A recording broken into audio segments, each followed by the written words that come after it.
An angry heart never overcomes. A clouded mind cannot see where to focus. Outbursts of aggression, they'll not be heard. And an ear to hear lost is a battle lost.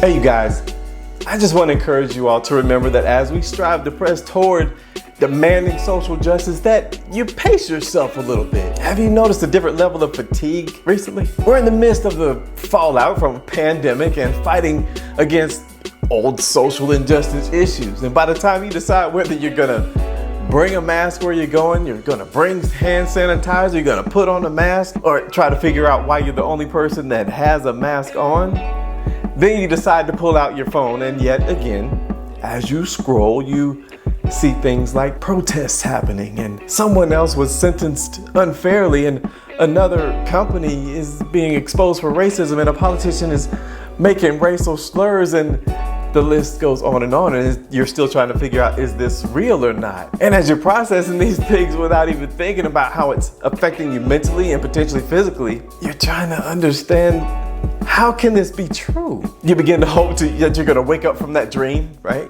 But you scroll yet again, and this time you see more protests, and you see more arrests with stories that don't quite add up. You see more hatred, and then of course NASCAR steps up. But that doesn't stop the fact that your mind is stirred up. Perhaps by now you're angry. Your mind could be cloudy. So through your humanness, you decide to start responding to the issues at hand. The adrenaline is flowing. The words are pouring out of your mind through your fingertips or your thumbs, right? You say what you have to say and maybe get a few people to respond to your ambush of thoughts that only add fuel to their fire. You close that app and you put the phone down, and then you're left with anger and cloudiness. And you realize that you weren't even heard. You realize that perhaps you didn't even win the battle. And you realize that the 5 minutes that you meant to spend getting updates turned into an hour and a half of stressful intellectual battle with someone that doesn't have an ear to hear. So I'm gonna encourage you guys to stop thinking you can change your mind if in fact you are. Engage in planting those seeds and just leave a trail of those seeds. Your energy is too brilliant. And again, have you noticed that your energy level is feeling foreign? Like, are you wasting it reading about the wrongs that we already knew about? You gotta stop that. I mean, your friends and family, they're not getting from you what they deserve to get from you, and if in fact you're feeling empty. Now, if you're feeling empty and you're filling your mind with the hate from others, guess what your family and friends just might get from you? Yep, venom. So just pay attention to what you're giving and where it's coming from. That whole fighting evil thing, that's not your job. Informing ears that are ready to hear, that's all you. So help them come on home. It's a recruiting season of sorts in my mind. And people, they won't know what to do unless you're sharing to those people that are curious and have an open heart to hear what you've got to say.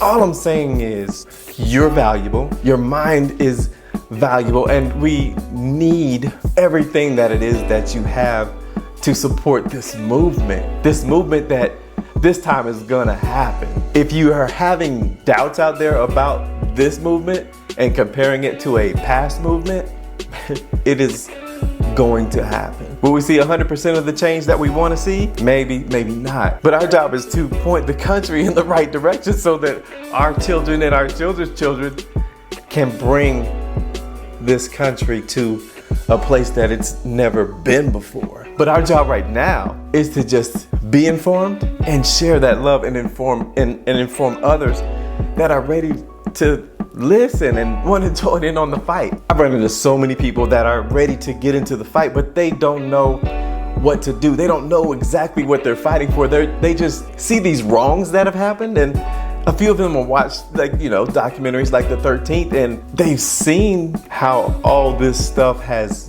come to be, and they want to create change. They want to be a part of the change.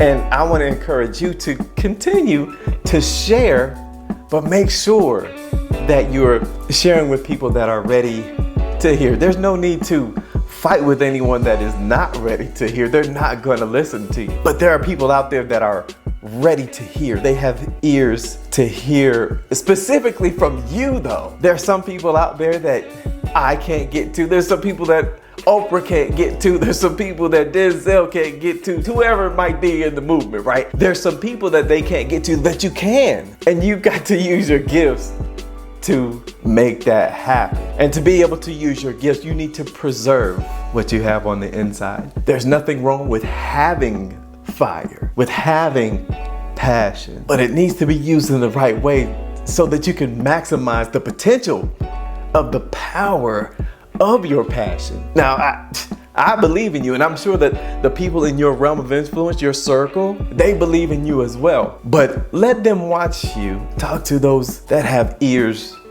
to hear. You'll start a movement in your area all by yourself. You see, right now God is doing something, and we just want to work along with the Creator to create this thing, to walk in this thing that's being created. Like, we are here to make history. We are here to be in the history books that kids 15, 20 years from now are reading about. Back when we went to school, we saw Martin Luther King Jr.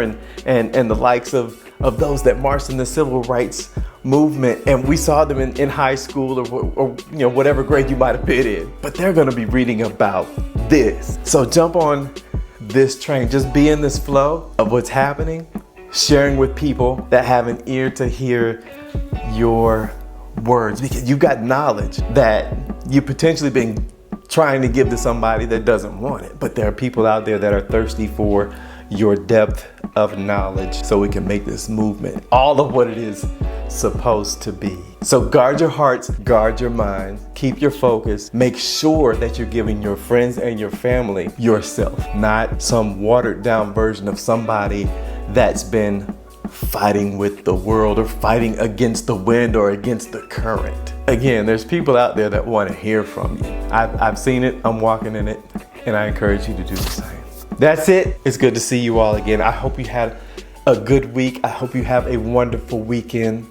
If you haven't done any studying or sharing what you have studied with others around you, I encourage you to make sure you do that this weekend, whether it's just putting a couple posts on social media, or you see somebody that you're walking by and they happen to smile at you and you don't know who they are. Maybe you just share a nugget of knowledge or something with them. That's enough of this ramble. Coach Keith is out.